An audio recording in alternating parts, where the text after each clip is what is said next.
Hi folks, welcome back to Stacey Can Can. Today I'm making beef stew.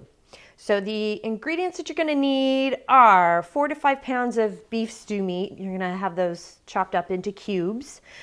About 1-inch cubes is what is recommended. You're going to need some vegetable oil when we saute this up, cook it up a little bit. You're going to need 3 quarts of cubed potatoes, which is about, they say 18 medium. I got a 10-pound bag of potatoes and I used a little more than half of those. So, and again, these are about 1-inch chunks. You need 2 quarts of sliced carrots, and they want them about 1/2 inch thick for this recipe. You're going to need 3 cups of chopped celery. These are also about 1/2 inch thickness too. And then 3 cups of chopped onion, and you just chop those however you want.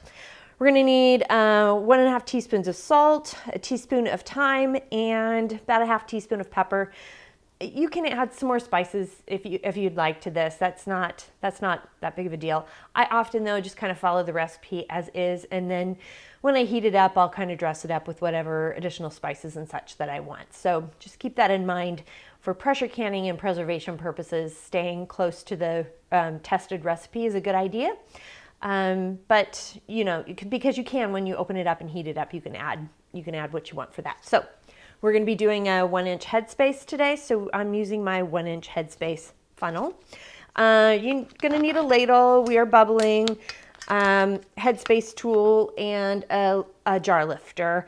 I'm not heating the lids as it's going into the pressure canner. So I'm just not worrying. I don't need my lid lifter today. So obviously, you're going to need your jars, your lids, your rings, and you're going to need some paper towels to clean the rims after you fill the jars. So with that, let's get started. First thing I'm doing is I am sauteing the meat, and I do have it in 2 pans because it's not all going to fit in one for me. Now I've got the 3 cups of chopped onions, so I'm going to go ahead and we're just going to add the vegetables as the beef is browned, and we're just kind of having it, putting half in one side in one pan and half in the other, just to, like I said, I don't have a pot big enough for all of it. We'll add half the celery to each, adding the carrots,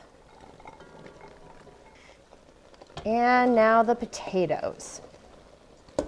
See, I'm glad I did not do this all in one pot. We're going to add enough water to make sure all the vegetables are covered. Everything in here is covered. That's about right.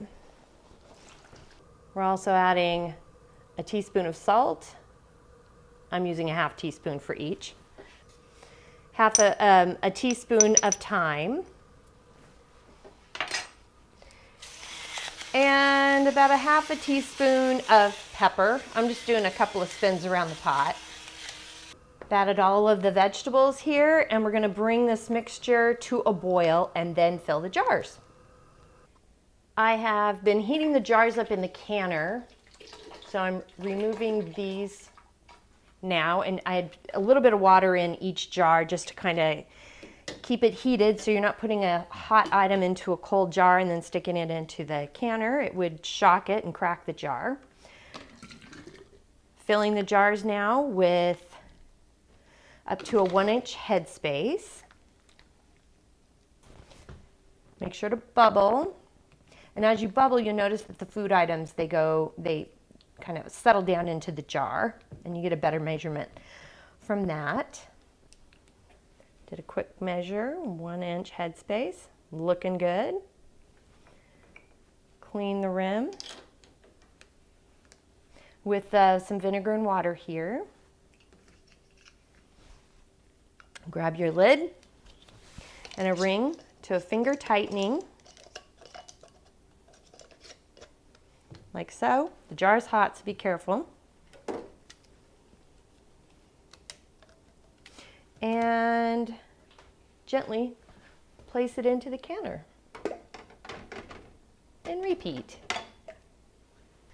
I got a couple inches of water in there, and then I'm also going to splash 2, 3, put in a couple splashes of vinegar, it keeps the canner smelling nice.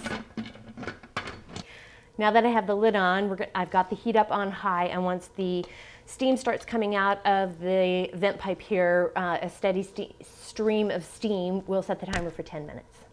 All right, we got a steady stream of steam, so I've set the timer for 10 minutes. Timer's gone off, so I'm gonna go ahead and cover the vent pipe here. And when this gets up to 11 pounds of pressure on a gauge canner, we'll set the timer for 90 minutes for quarts. I'm doing quarts. But it's 10 pounds of pressure if you have a weighted gauge. We're at 11 pounds of pressure here, and so I've set the timer for 90 minutes. Timer's gone off, so I've cut the heat to the canner, and as soon as the dial gauge goes down to 0, we're gonna let it sit for about 10 minutes to let everything settle, and then we'll take the lid off and remove the jars. After the dial gauge went down to 0, I set a timer for 10 minutes and took the cover off of the vent pipe. This is a good way to let the contents in the jars sort of settle, and it actually improves the seal. So we're gonna go ahead and take the cover off. Remember, open it away from your face. It'll give you a facial you don't want. And then we take the jars out. And here's a little beef stew for you.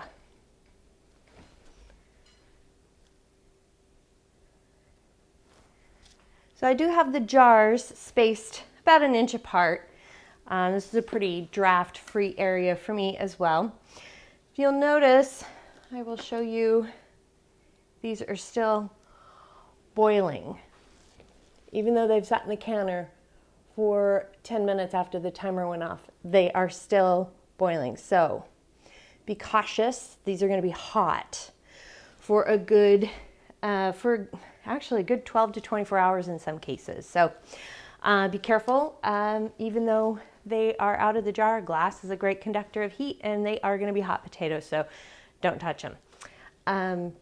But that, my friends, is beef stew. So if you have any questions, comments, suggestions, like and subscribe to the page below, and the recipe is on the page, is listed below as well. If you have any questions, comments, suggestions, feedback, by all means, reach out to me. I'm on Facebook at Stacey CAN CAN. You can at me on Instagram and TikTok at Stacey CAN CAN. My website is www.staceycancan.com, and my email is info@staceycancan.com.